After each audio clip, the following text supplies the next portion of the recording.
akan sharing, bukan mengajar, tapi saya akan men-sharing, artinya berbagi ilmu kepada rekan-rekan sekalian tentang budaya positif. Apa itu budaya positif? Jadi di sini budaya positif seperti yang sudah ada di layar, yaitu adalah perubahan belajar.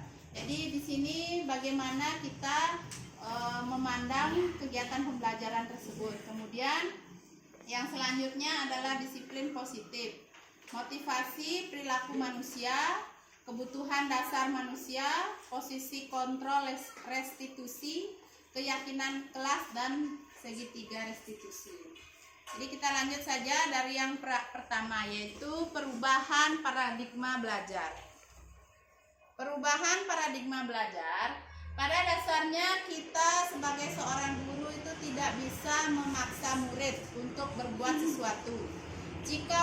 Jikalaupun murid tersebut memilih untuk tidak melakukannya, maka kita tidak bisa memaksanya. Sama seperti yang dikatakan pada kegiatan-kegiatan sebelumnya, bahwa kita menggunakan kurikulum merdeka. Jadi anak-anak itu bebas, namun tetap terbatas. Jadi artinya tetap diawasi oleh guru, namun bebas melakukan kegiatan sesuai dengan keinginannya. Seperti itu. Kemudian perubahan yang selanjutnya adalah penguatan positif atau bujukan adalah bentuk-bentuk suatu kontrol. Artinya di sini penguatan positif itu seperti misalnya, anakku kamu itu pintar, anakku kamu itu baik. Nah seperti itu adalah merupakan bentuk-bentuk kontrol. Jadi seorang guru mengkotak-kotakkan siswa sehingga dia menganggap dirinya itu adalah orang baik, sehingga dari sana dia bisa berubah kelakuannya sendiri. Oh saya itu ternyata orang baik. Nah seperti itu misalnya. Kemudian yang selanjutnya, banyak orang dewasa yang percaya bahwa mereka memiliki tanggung jawab untuk membuat murid-murid berbuat hal-hal tertentu. Jadi dari dulu kita artinya miskomunikasi dengan orang tua siswa dengan guru, yang di rumah mengatakan bahwa pendidikan adalah tugas guru. Jadi sekarang ini paradigmanya sudah berubah. Jadi semua orang dewasa itu bertanggung jawab atas perbuatan seorang siswa. Jadi itu ada 3 perubahan dari paradigma belajar saat ini.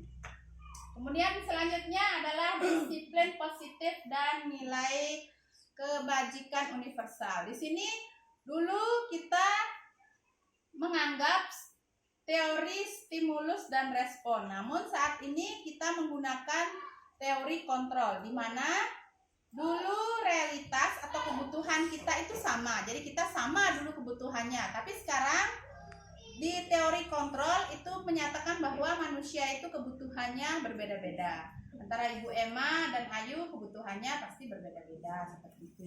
Kemudian dulu waktu stimulus respon, semua orang melihat hal yang sama. Misalnya anak-anak membaca baru dikatakan belajar. Kalau sekarang beda. Ketika kita mengajak anak-anak sungai, itu pun dikatakan belajar. Itu beberapa perubahan. Misalnya yang ketiga, kita mencoba mengubah orang agar berpandangan seperti kita.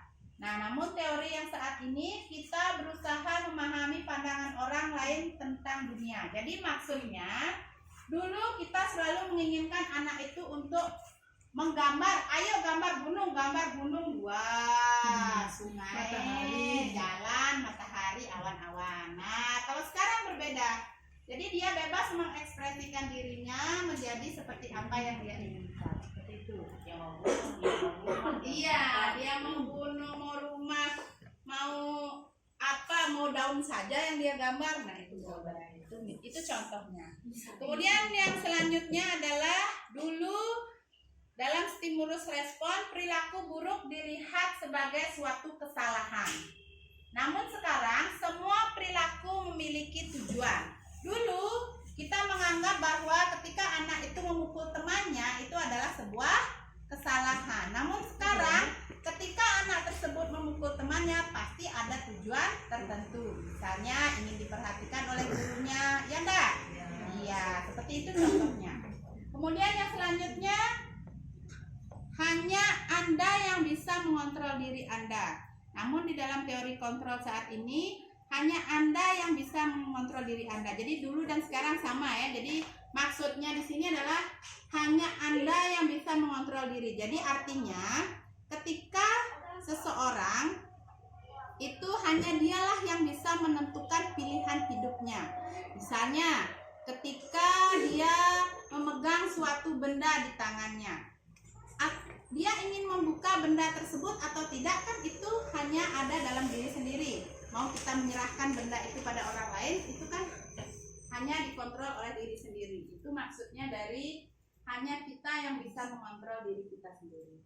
Kemudian yang selanjutnya, orang lain bisa mengontrol saya. Namun dalam teori kontrol saat ini Anda tidak bisa mengontrol orang lain. Nah, dulu orang lain bisa mengontrol saya. Misalnya saya dan Ibu Aja. Bu Aja, tolong pergi ke sungai. Pasti Bu Aja dulu akan pergi ke sungai. Namun kalau saat ini kita meminta anak-anak, misalnya anak-anak ayo pergi ke sungai, pasti dia akan penuh dengan pertanyaan, ngapain Bu Guru, kenapa? Nah pasti ada pertanyaan itu ya. Nah kalau dulu anak-anak itu tidak, kalau kita suruh pergi ke sungai ya pergi, dia lombok-lombok pergi ke sungai ya. Kalau sekarang tidak, pasti dia akan bertanya, ada apa, untuk apa, kenapa, seperti itu ya. Kemudian selanjutnya adalah pemaksaan ada pada saat rujukan gagal.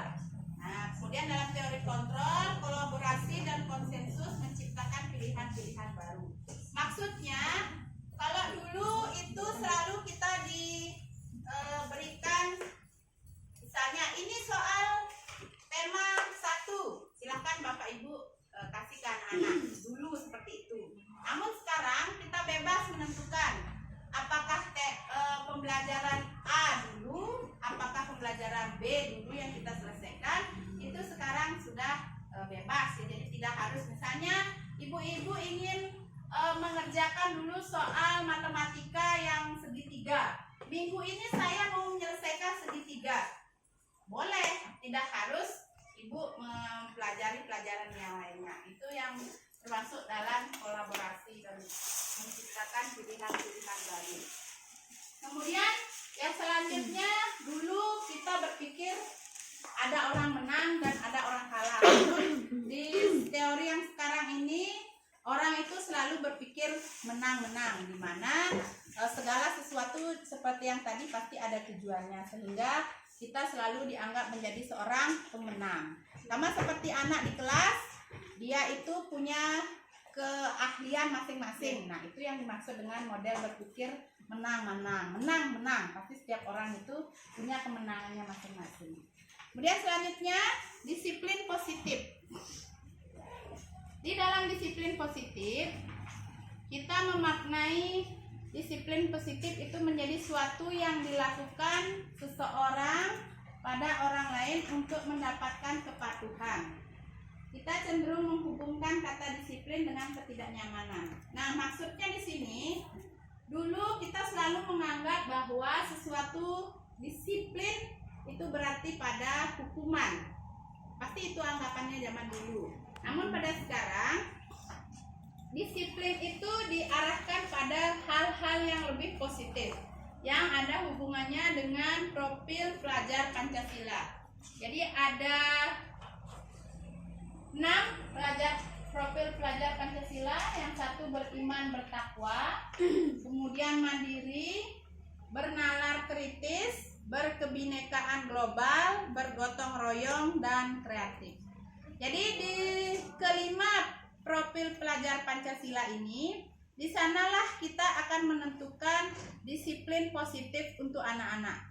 Apakah dia sudah beriman dan bertakwa atau belum? Apakah dia sudah bisa mandiri, mengerjakan pekerjaannya sendiri? Apakah dia sudah bernalar kritis, berkebinekaan global, bergotong royong, dan kreatif? Jadi ini juga salah satu dari proyek P5 yang akan kita cari temanya nanti. Itu guru dia ya.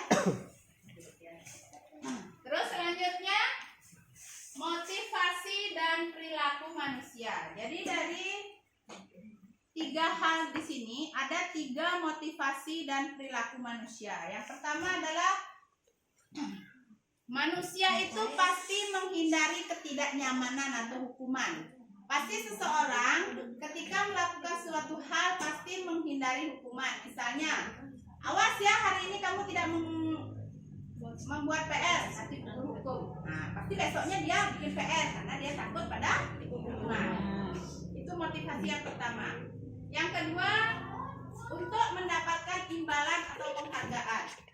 Besok siapa yang bisa membuat PR, guru kasih permen. Nah, itu adalah motivasi. Oh, besok saya akan dapat permen kalau saya bikin tugas. Itu motivasi. Kemudian yang ketiga, motivasi yang ketiga dari perilaku manusia adalah untuk menjadi orang yang mereka inginkan dan menghargai diri sendiri. Jadi dari ketiga ini, posisi atau motivasi yang ketiga inilah yang ingin kita bangkitkan pada anak-anak. Jadi kita tidak ingin anak-anak itu tidak membuat PR karena hukuman atau karena hadiah. Kita ingin anak-anak itu memotivasi dirinya bahwa ketika membuat PR itu memang sudah kewajibannya dia, memang sudah tugas dan tanggung jawabnya. Itu yang ingin kita tekankan pada anak-anak, motivasi yang ketiga. Dan selanjutnya, kebutuhan dasar manusia. Ini juga manusia, semua manusia, tidak hanya anak-anak, kita juga sebagai pendidik memiliki kebutuhan ini. Jadi ada 5. Pertama adalah kebutuhan bertahan hidup. Yang selanjutnya adalah kasih sayang dan rasa diterima. Yang selanjutnya adalah penguasaan atau kebutuhan pengakuan. Yang keempat adalah kebebasan dan yang kelima adalah kesenangan. Jadi setiap manusia ketika kebutuhan hidupnya kelima ini tidak terpenuhi, maka dia akan mencari jalan lain untuk mendapatkannya. Misalnya anak-anak ini melakukan tindakan tidak baik, misalnya memukul temannya, itu pasti ada sesuatu kebutuhan dia yang tidak dia penuhi sehingga dia melakukan perbuatan-perbuatan yang tidak baik tersebut. Sama seperti kebutuhan rasa kasih sayang dan rasa diterima. Ibu Lia juga butuh rasa kasih sayang ya. Nah, seperti itu contohnya. Nah, ya pasti ketika Ibu Guru Lia tidak mendapatkan itu di keluarga, pasti akan mencari di lingkungan kerja. Ketika tidak mendapatkan di lingkungan kerja, pasti akan mencari di masyarakat dan begitu seterusnya. Jadi kebutuhan manusia itu harus terpenuhi.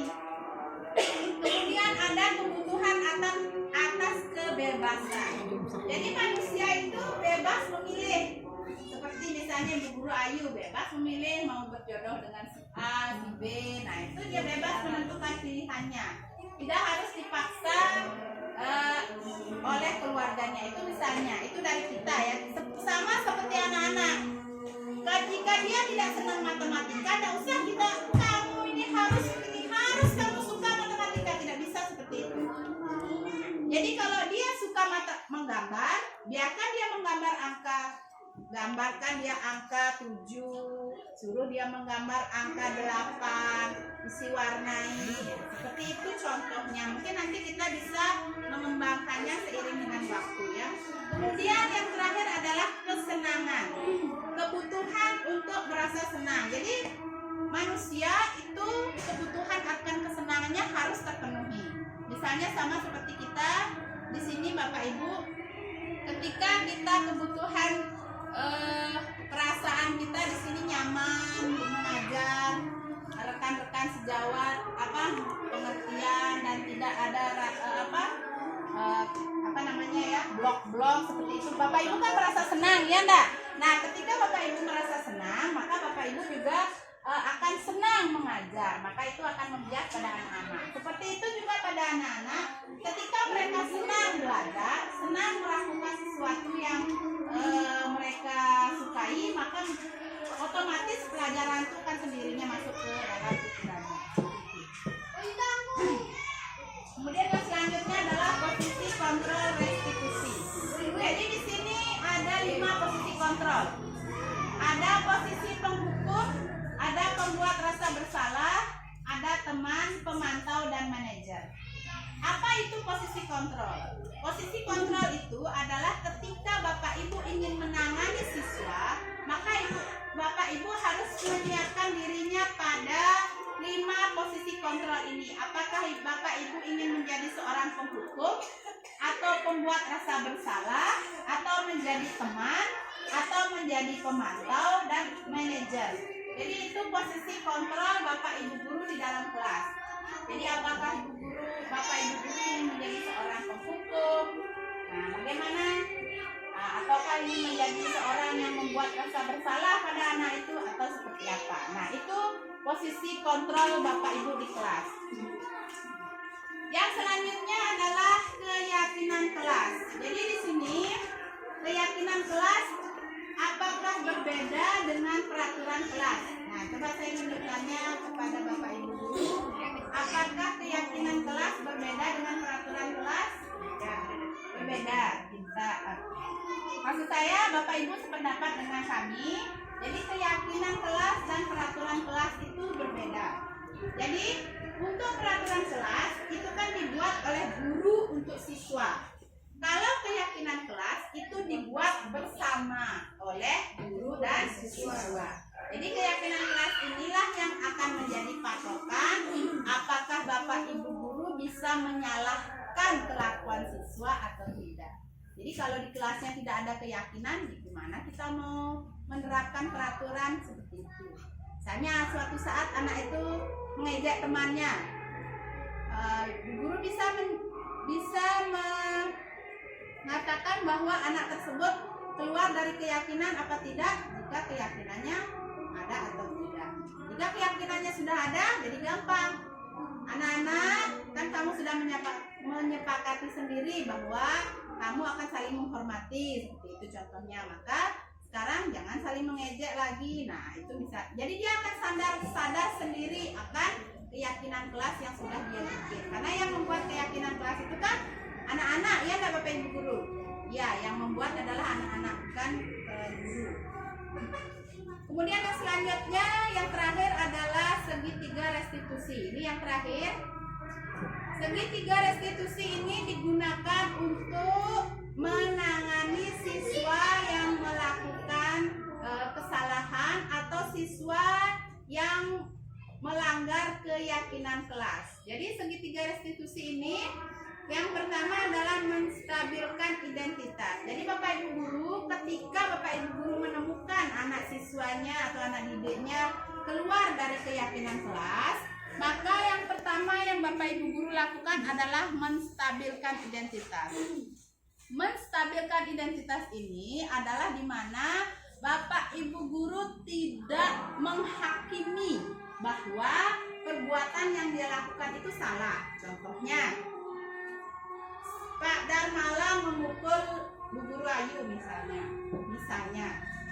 Jadi sebagai kita seorang restitusi, jadi kita mengatakan bahwa Pak Dar, apa yang Anda lakukan tadi itu, kalau saya di posisi Bapak, mungkin saya juga akan melakukan hal yang sama. Nah, itu namanya menstabilkan identitas. Jadi kita tidak menghakimi bahwa yang dilakukan itu adalah salah. Nah, setelah kita menstabilkan identitas atau menurunkan emosi dari yang bersangkutan atau yang bersalah itu, maka yang selanjutnya adalah memvalidasi tindakan yang salah. Lalu selanjutnya kita bertanya pada Pak Dar, apa yang Pak Dar tadi lakukan terhadap Ayu itu? Apakah benar, apakah salah? Lalu kita menanyakan pada yang bersangkutan. Lalu dia yang menjawab dirinya, bukan kita sebagai guru. Ya, bukan kita yang kamu itu salah, bukan. Tapi biar dia yang menyatakan bahwa dirinya adalah salah. Seperti itu. Kemudian yang selanjutnya adalah yang ketiga, menanyakan keyakinan. Nah, setelah kita mengetahui atau setelah dia menyatakan bahwa dirinya salah, kemudian kita menanyakan keyakinan kelas yang sudah kita bikin. Nah, apakah Dar melanggar peraturan keyakinan kelas yang sudah Dar malam bikin apa tidak? Pasti dia akan menjawab, ya Bu Guru. Keyakinan kelas yang mana? Saling menghormati. Nah, berarti Dar tadi ketika memukul Ayu berarti tidak saling menghormati. Ya, berarti akan ke sana jalannya. Nanti dia akan menyadari dirinya sendiri ternyata yang dia lakukan itu adalah salah. Ya,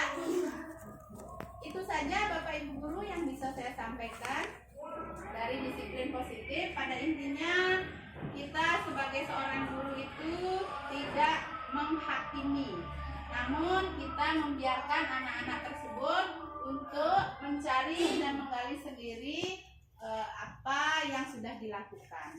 Mungkin sekarang bisa kalau ada yang ingin bertanya dari 3 hal yang tadi, disiplin positif, terutama yang pada kebutuhan dasar manusia. Jadi ini sangat kompleks sekali. Kebutuhan dasar manusia itu ada 5. Ya. Ada yang mungkin bertanya atau dari posisi kontrol, atau bagaimana cara membuat keyakinan kelas, atau bagaimana cara membuat segitiga restitusi di dalam kelas. Nah, apakah Bapak Ibu guru sudah ada yang membuat keyakinan kelas? Harusnya itu di awal pada saat MPLS itu yang pertama.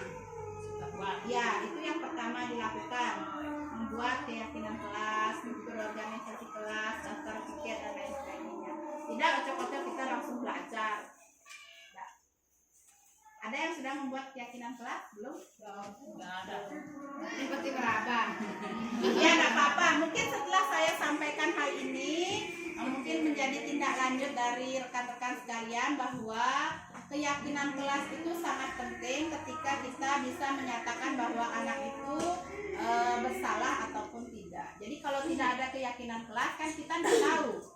Anak itu juga tidak tahu. Oh ternyata perbuatan saya itu benar atau salah. Nah kita tidak tahu. Mungkin ada dari Bapak Haji yang bertanya. Minta tolong coba diulangi bagaimana langkah-langkah kita untuk membuat keyakinan kelas itu. Oh ya, yang keyakinan kelas. Ya, di sini keyakinan kelas. Oke, baik. Bu Guru Haji meminta untuk membuat langkah-langkah keyakinan kelas. Jadi di dalam saat kita membuat keyakinan kelas, jadi yang pertama kali kita lakukan itu adalah mengajak siswa untuk menuliskan tentang kelas impiannya. Dia ingin kelas itu seperti apa? Bu Guru, saya ingin kelas yang bersih. Nah, pasti gitu kata-kata anak-anak. Karena saya sudah 2 kali menerapkannya Bu Adi di tahun lalu sama tahun sekarang. Jadi pasti anak-anak itu kan mengatakan hal seperti itu. Bu Guru, saya mau meja saya rapi gitu misalnya. Bu Guru, saya mau tidak ada yang nyoret-nyoret hiasan. Pasti itu yang akan dikatakan oleh anak-anak. Bu Guru, saya mau tidak diganggu sama si A, si B, si C. Atau Bu Guru, saya mau kalau keluar main itu tepat waktu misalnya. Bu Guru, aku maunya kalau pulang itu tidak terlambat. Pasti gitu dia bilang. Ya. Nah dari keinginan-keinginan anak tersebut, maka kita buatkanlah dia kalimat positifnya. Jadi kalimat positifnya misalnya menjaga kebersihan. Itu kan salah satu dari keinginan anak tadi yang Bu Guru, aku ingin kelasku bersih. Nah, jadi kita bikinkan kalimat positifnya menjaga kebersihan. Kemudian selanjutnya apa keinginannya lagi? Bu Guru, aku ingin pulang tepat waktu. Disiplin waktu, disiplin tugas misalnya dan sebagainya. Nah itu kemudian setelah kita mendapatkan kalimat positifnya itu, baru kita sepakati dengan anak-anak ini sudah semua keyakinan kelas kita. Anak-anak setuju tak untuk kita jaga bersama? Pasti dia bilang barulah keyakinan itu bisa kita gunakan suatu saat jika anak-anak itu tidak menyapu misalnya. Berarti kamu mentaati tak keyakinan kelas kita? Oh iya Guru, pasti dia akan nyapu, pasti nak. Tapi itu memang tidak semudah teori Bapak Ibu Guru. Jadi ya perlahan-lahan yang diperlukan adalah ketekunan. Jadi kalau kita tekun pasti mudah-mudahan bisa. Itu ada yang ditanyakan dari Bapak Ibu Guru yang lain? Ya, ayo. Yang saya tanyakan adalah tadi sudah dijelaskan tentang apa keyakinan dari kita dahulu dengan keyakinan sekarang untuk anak-anak keyakinan bahwa belajar itu hanya membaca dan menulis saja gitu ya. Jadi itu yang sampai sekarang masih keyakinan itu ada di anak-anak. Nah, Ya. cara untuk merubah keyakinan itu yang lebih efektif itu seperti apa? Ya. Baik, terima kasih pertanyaannya dari Bu Guru Ayu. Jadi untuk hal yang paling efektif itu tidaklah ada menurut saya. Jadi semua hal pasti efektif ketika kita melakukannya dengan tekun. Jadi untuk pertama kali itu pasti akan mengajak dan mengumpulkan orang tua siswa. Seperti kita rapat kemarin waktu awal pembelajaran itu, kita sudah menjelaskan kepada orang tua siswa bahwa ketika di sekolah itu tidak hanya membaca, menulis, dan berhitung dikatakan belajar. Ketika kita membawa anak ke sungai juga belajar. Ketika kita membawa anak untuk memungut sampah itu juga dikatakan belajar. Kuncinya adalah tekun menjelaskan pada anak. Itu saja dari saya, Bu Guru. Mungkin ada dari rekan-rekan yang lain punya tips untuk membantu supaya anak-anak itu tidak selalu menganggap bahwa membaca, menulis, dan berhitung adalah hal yang belajar. Hal yang lainnya ketika anak-anak lompat-lompat juga belajar. Ya, suruh lompat itu 1, 2, 3, 4 sampai 10. iya, belajar berhitung. Baca Al-Quran belajar. Kita bawa ke sungai. Iya. Kita apa yang kalian lihat, apa yang kalian jumpai di sini, atau suruh catat. Ya. Atau seperti Bu Aji itu pernah melakukan sikat gigi bersama, nah itu Ya. juga belajar. Untuk apa sikat gigi Ya. supaya bagaimana? Kan? Ya, benar. Mungkin ada lagi yang lain Bapak Ibu? Ya, jika sudah tidak ada, jadi saya di sini sangat berterima kasih sekali kepada Bapak Ibu guru sudah mau sharing bersama. Jadi kita berbagi untuk kegiatan hari ini yaitu disiplin positif. Jadi mungkin untuk yang selanjutnya saya akan berbagi lagi tentang materi-materi yang sudah didapatkan di calon guru penggerak. Saya berdoa semoga di sini akan ada lagi calon-calon guru penggerak yang lainnya yang akan ikut ikut mengisi mengisi kegiatan dari guru penggerak. Itu saja. Saya akhiri dengan mengucapkan terima kasih. Selamat siang.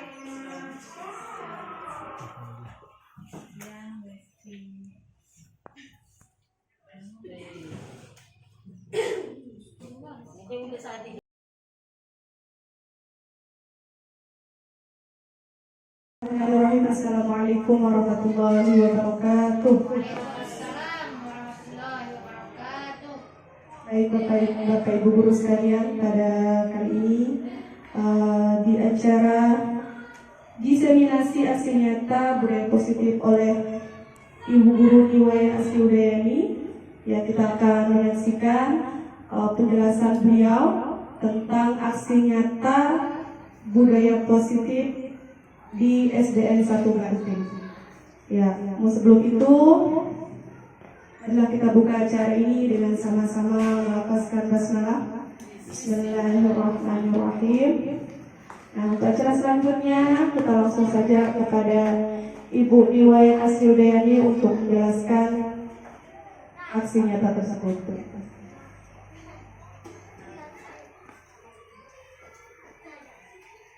Baik, terima kasih kesempatannya yang sudah diberikan oleh Ibu Ayu. Terima kasih juga sudah membuka acara ini. Baik, di sini saya akan mendesimulasikan kembali budaya positif yang ada di SD Negeri 1 Banting. Jadi di kegiatan sebelumnya, di kegiatan kita yang sebelumnya kita sudah mendesimulasikan tentang berbagai jenis budaya positif yang ada di sekolah. Baik itu disiplin positif, segitiga restitusi, kemudian posisi teori kontrol, dan berbagai macam jenis budaya positif yang lainnya. Untuk di kegiatan kali ini kita akan menyaksikan penerapan budaya positif yang sudah dilakukan. Jadi yang sesi kemarin adalah teorinya seperti itu. Yang sesi hari ini adalah aksi nyata, praktek langsungnya. Jadi nanti saya harapkan Bapak Ibu untuk berkontribusi aktif, bertanya ataupun memberikan sumbang pikirannya terkait dengan budaya positif. Jadi kita mulai saja Bapak Ibu. Di sini saya akan menayangkan video terkait penerapan budaya positif kita yang pertama. Jadi budaya positif yang pertama yang di sini akan saya tampilkan adalah bagaimana keyakinan kelas. Jadi di sesi sebelumnya ada yang bertanya bagaimana cara membuat keyakinan kelas. Nah, di sini sudah saya tampilkan bagaimana kita membuat keyakinan kelas. Mari kita saksikan bersama-sama Bapak Ibu.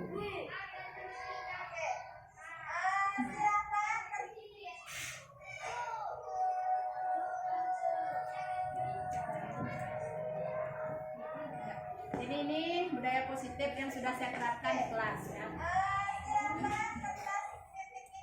Nah,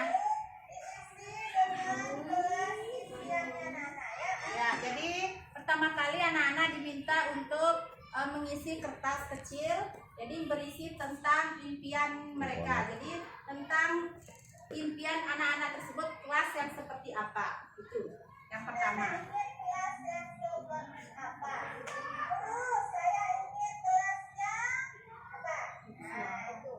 Saya ingin kelas yang bersih, saya ingin kelas yang apa misalnya. Ya, ini. Nah, mereka kemudian menempelkan keinginan mereka itu di papan tulis. Jadi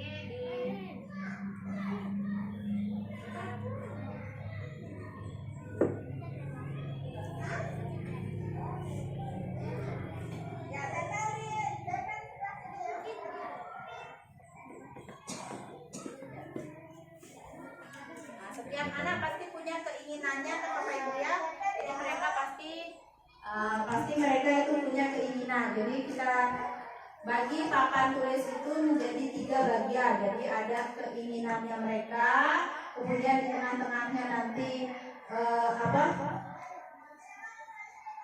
kalimat positif, baru nanti cara untuk mewujudkannya. Jadi, ini sudah mereka menempel ya, jadi semua anak berkesempatan untuk menempelkan keinginan mereka. Jadi keinginan kelas seperti apa ya? Ya, jadi semua menempel.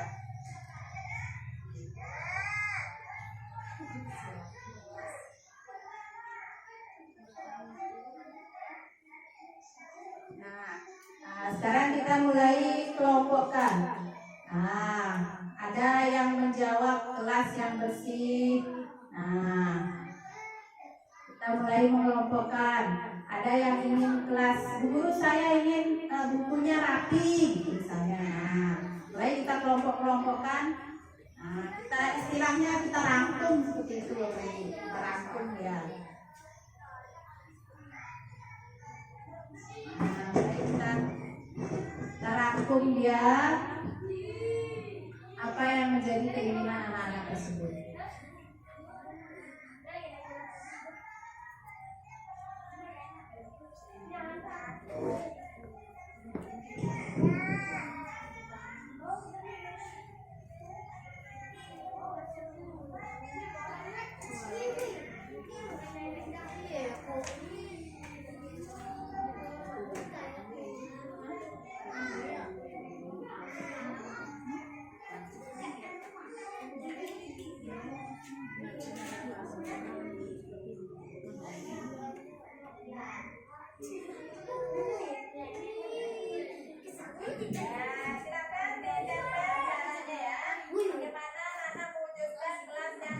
Nah, tadi setelah kita merangkum dari semua keinginan anak-anak tersebut, lalu kita ubah dia menjadi kalimat-kalimat positif. Seperti yang sudah tadi terlihat di papan. Saya balik lagi ya. Ada tadi.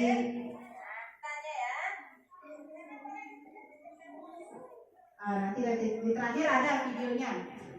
Jadi sekarang setelah kita merangkum apa yang menjadi keinginan anak-anak tersebut, baru terus kita meminta anak-anak tadi untuk menuliskan cara apa yang akan seperti ini.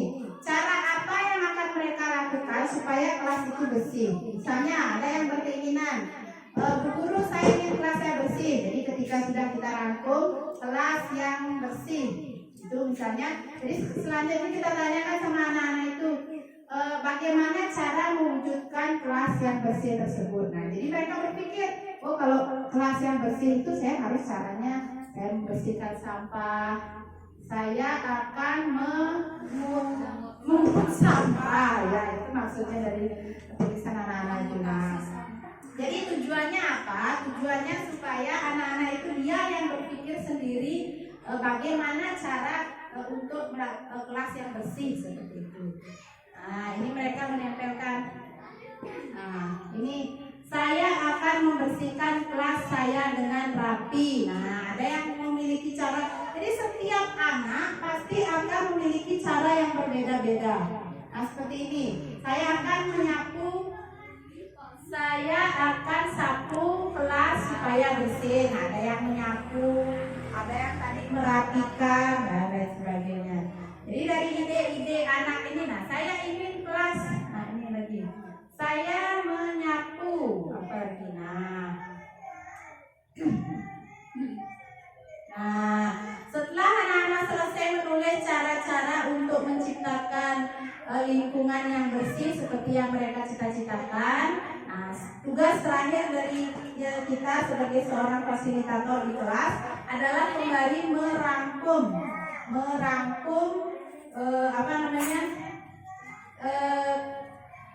yang sudah dituliskan oleh siswa tersebut tadi. Nah, jadi kita rangkum semua sekarang jadikan satu. Cara mewujudkan kelas impian. Nah, kita rangkum. Nah, dari rangkuman inilah nanti kita bisa membawa anak-anak itu supaya dia bisa mewujudkan keinginannya di awal tadi. Dia kan di awalnya punya keinginan ya, saya ingin kelas yang rapi, kelas yang bersih. Habis itu, nah terus sekarang kita yang mengajak anak-anak itu untuk cara apa yang mereka lakukan supaya keinginan mereka itu bisa terwujud. Jadi kita di sini hanya sebagai fasilitator. Kita tidak ada mengkondisikan anak itu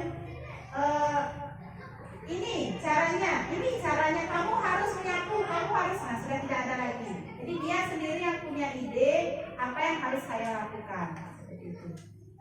Nah ini dia, kita sudah merangkum. Nah, terakhir kita rangkum. Nah ada yang ingin datang tepat waktu. Nah pasti banyak muncul itu ide-ide anak-anak itu, seru dia itu. Saya mau begini, kadang-kadang ada juga kata-kata yang kita bingung sendiri. Maksudnya dia punya kata-kata yang kita juga tidak mengerti seperti itu, apalagi yang di kelas bawah seperti itu ya. Jadi nanti seperti itu caranya. Ini tombol. Ya. Tidak ada tukang shopee. Oke. Nah, dari penerapan keyakinan kelas ini yang pertama Bapak Ibu, mungkin ada yang masih bingung, terutama yang di kelas kecil, terutama yang di kelas bawah, gimana alternatif untuk penerapan keyakinan kelas di kelas bawah.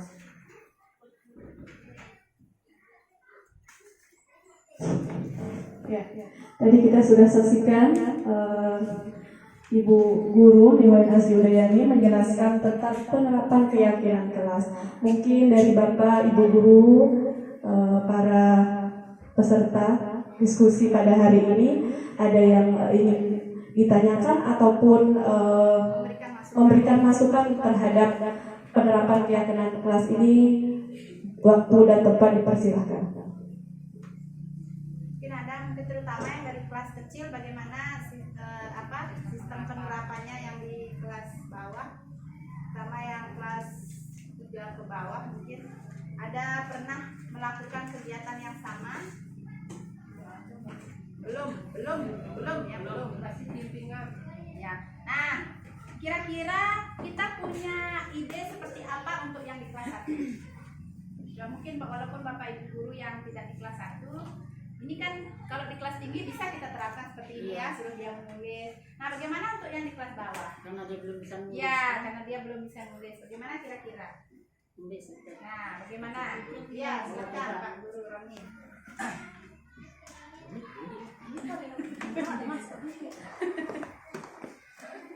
Terus yang kedua ya, terima kasih atas kesempatan yang diberikan oleh tutor Ibu Guru ya sedikit yang saya tanggapi dan ada sedikit juga pertanyaan di sini. Untuk yang pertama tentang keyakinan kelas di kelas bawah, mungkin pendapat saya di sini tentang bagaimana caranya supaya anak-anak atau peserta didik yang kelas bawah itu bisa mengerti dan paham. Mungkin dengan cara kita memutarkan salah satunya yaitu video. Kita kasih dia tentang video karikatur atau film kartun yang tentang isinya tentang bagaimana keyakinan mereka terhadap di ruang lingkup kelasnya mereka sendiri. Terus yang kedua di sini mungkin kita juga bisa menyuruh mereka salah satu maju untuk mengungkapkan, karena di sini kan kelas 1 seperti kata Bu Aji jarang bisa menulis, masih awal, ya, mungkin kita suruh maju kayak seperti perkenalan di depan kelas. Nah, itu untuk keyakinan kelas di kelas bawah. Untuk yang kedua di sini saya bertanya sedikit, mungkin bisa dijelaskan juga Bu Guru tentang jangan keyakinan kelas saja, mungkin bisa juga untuk cara pembelajaran yang di kelas bawah atau di kelas atas juga. Mungkin dari ini cukup dari sini saya. Sekian, terima kasih. Assalamualaikum warahmatullahi wabarakatuh. Ya, baik, terima kasih dari Pak Guru Roni, sangat bagus sekali usulan dan pertanyaannya. Jadi tadi pertanyaan yang terakhir akan langsung saya tanggapi. Jadi untuk penerapan yang lain selain keyakinan kelas itu ada Pak Guru, ada 3 restitusi itu khusus untuk mengkondisikan atau mengendalikan anak yang memiliki kelakuan di luar keyakinan. Jadi kita tidak mengatakan dia nakal ya, tapi memiliki kelakuan di luar keyakinan. Jadi keyakinan itu kan hal-hal yang positif. Jadi dia memiliki kelakuan yang di luar keyakinan. Jadi nanti setelah sesi ini akan ada sesi berikutnya. Jadi ada 3 pendapat. Baik, tadi untuk usulnya Pak Guru Roni, bagaimana untuk Bapak Ibu kelas 1 tanggapannya? Bagaimana tanggapannya setelah tadi diberikan usul oleh Pak Guru Roni? Kita juga sebagai guru harus banyak bimbingan di hadapan anak-anak. Belum tentu dia ada di video itu, kalau dia nonton video itu otomatis dia seperti hilang. Kita sebagai guru harus teruslah untuk membimbing setiap hari, lama-kelamaan dia bisa terbiasa sendiri. Tadi tanggapan dari kelas 1 sangat baik.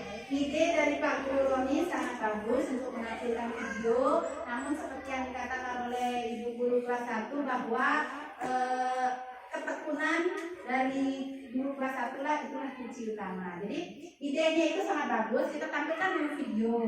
Setelah kita tampilkan video, mungkin kita bisa isi gambar-gambar orang menyapu, ya orang merapikan buku, orang tidak saling tempeleng atau gambar orang saling menyayangi, berpelukan, salaman. Nah, yang mungkin gambar-gambar seperti itu bisa kita kasih anak-anak, kita bimbingkan ya, 1 orang dapat 4 gambar. Kamu anak-anak maunya gambar yang seperti apa? Apakah yang saling menyayangi atau gambar yang bersih? Itulah nanti mungkin ditempel di depan. Jadi bukan dalam bentuk tulisan. Jadi gambar yang ditempel seperti itu. Mungkin itu, terima kasih sekali masukannya dari Bu Guru dan Pak Guru. Jadi untuk selanjutnya ada mungkin lagi yang masih mengganjal untuk keyakinan kelas. Tinggal yang berkebutuhan khusus bagaimana? Nah, untuk yang berkebutuhan khusus itu kan dia ada kelas akselerasi, apa namanya ya? Kelas yang kelas apa yang berkebutuhan khusus? Apa namanya akselerasi? Misalkan dia gara-gara tapi dia agak lama. Artinya dia yang memerlukan bantuan khusus yang dia tidak berkebutuhan khusus yang ekstrim, tapi dia hanya lama dalam penyerapan. Nah, jadi ya dalam penerapan aksi nyata tersebut itu kan hanya mengutarakan keinginan. Kita bisa menggunakan cara-cara pendekatan, misalnya kita menggunakan bahasa daerah ya. Jadi saya sering menggunakan bahasa daerah, bukan hanya bahasa Indonesia saja. Apa merek itu kelas ini aging dengan B. Nah, seperti itu misalnya kita pakai kata-kata yang bisa gampang dicerna. Jangan bilang, anak-anak kita bikin keyakinan kelas, tuliskan keinginanmu. Mama, ya begini ya. Dan kita berikan pendekatan. Kamu kan ada di kelas ini, anak-anak ada di kelas ini. Jadi keinginannya atau kita mulai kelasnya kita demen di dalam kelas. Nah, seperti itu misalnya. Kita pakai kata-kata sederhana supaya anak-anak itu juga tidak kan kalau kita menggunakan keyakinan kelas bingung dia. Nah, mau apa sih? Nah, pasti dia bingung. Tapi kita gunakan kata-kata yang sederhana. Seperti itu mungkin Pak Guru. Ya, terima kasih. Ya, terima kasih masukannya, pertanyaannya. Ini kita lanjutkan Bapak Ibu Guru ya. Yang kedua adalah segitiga restitusi. Jadi saya akan cari ini penerapan yang sudah saya lakukan.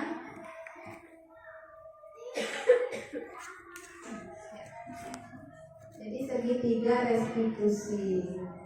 Nah di sini bisa dilihat di layar. Ini adalah praktek segitiga restitusi.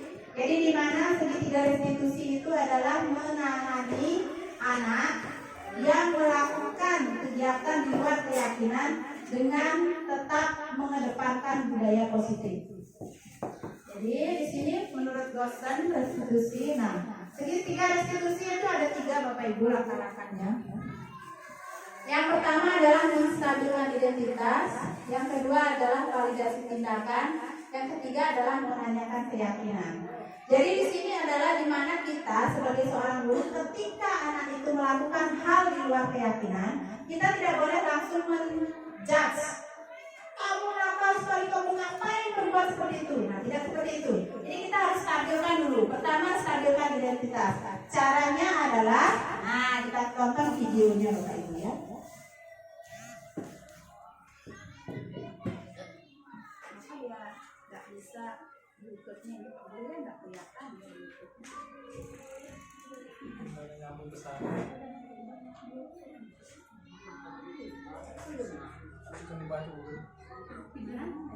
Wah, sistem itu kan ada.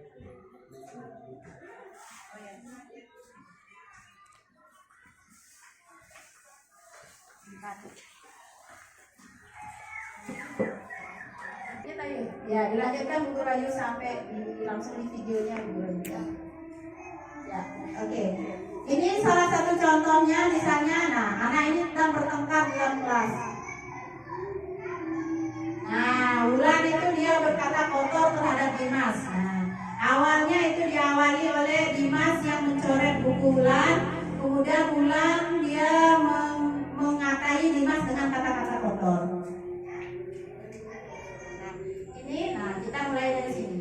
Jadi kita dimulai dengan membawa anak tersebut ke tempat yang aman.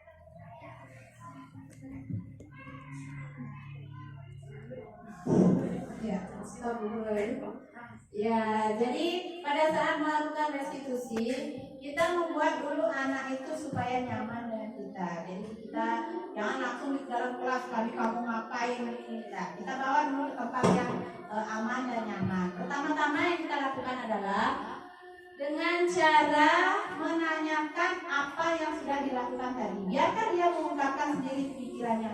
Guru, tadi saya coret bukunya Wulan. Pasti dia akan lancar bercerita. Nah, terus kamu ngapain lagi? Tanyakan sama dia. Nah, terus akhirnya ke Bu Guru pada tahap restitusi yang pertama adalah menstabilkan identitas. Jadi di sini kata-kata yang kita gunakan untuk menstabilkan identitas seperti menenangkan anak. Nah, jadi Jadi itu kata-katanya menstabilkan identitas, menenangkan. Jadi biar dia tenang. Jadi kata-katanya seperti ini. Dimas, Bu Guru tidak menyalahkan apa yang sudah kamu lakukan tadi. Mungkin kalau kamu, Bu Guru di posisinya Dimas, mungkin Bu Guru sama juga akan melakukan hal-hal yang seperti itu. Nah, kita bawa dia ke arah sana, otomatis dia tenang ya, tenang. Sesudah dia tenang. Nah, tapi apa yang Dimas lakukan itu, apakah merugikan orang lain atau tidak? Nah, kita mulai ke pertanyaan-pertanyaan yang membawa dia, apakah kegiatan yang dia lakukan itu merugikan orang lain atau tidak? Pasti dia akan jawab sendiri, dia guru, dia begini. Pasti namanya anak-anak kan ya, polos. Pasti dia akan menjawab, dia begini, begini. Rugi tak? Iya guru, rugi. Pasti gitu dia jawab. Lalu kita ke pertanyaan yang selanjutnya, yaitu adalah menanyakan keyakinan kelas yang sudah kita bikin. Nah, kembali pada keyakinan kelas yang tadi.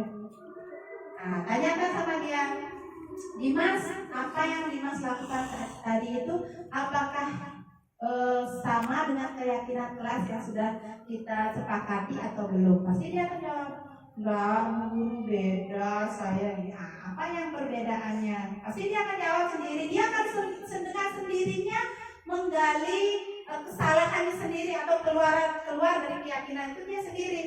Tidak usah kita yang kamu salah, kamu tadi begini, tidak. Tapi dia akan sendiri meyakini bahwa ternyata apa yang dia lakukan itu adalah salah. Jadi baru kita ke tahap selanjutnya, yaitu menanyakan jika dia melakukan hal yang sama lagi, apa yang sanksi atau hukuman apa yang akan dia terima. Itu pun sanksi dan hukuman itu pun bukan Bapak Ibu guru yang memberikan. Nanti kamu kalau lagi begini, Bu Guru hukum kamu, bukan. Biarkan dia sendiri. Dimas, nanti kalau seandainya terulang lagi, apa yang akan Dimas lakukan? Nah, pasti dia sendiri, dia ada Bu Guru, nanti Dimas akan bersangka kalau Dimas begini lagi. Nah, pasti itu akan muncul sendiri dari dirinya sendiri.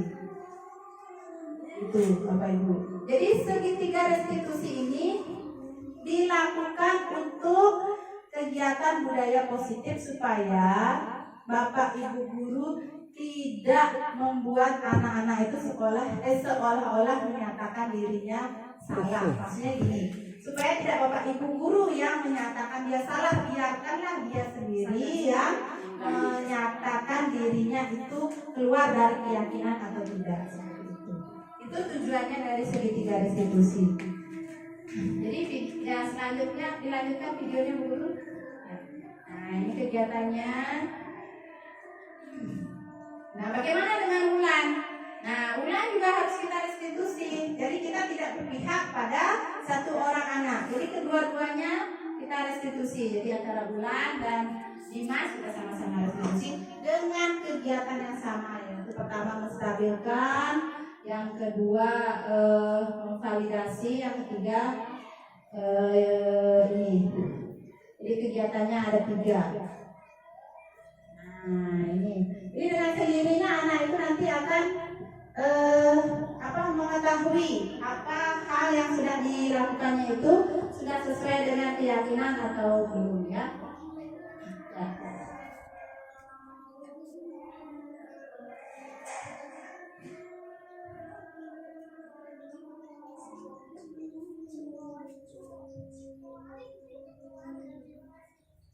Nah, ini dia.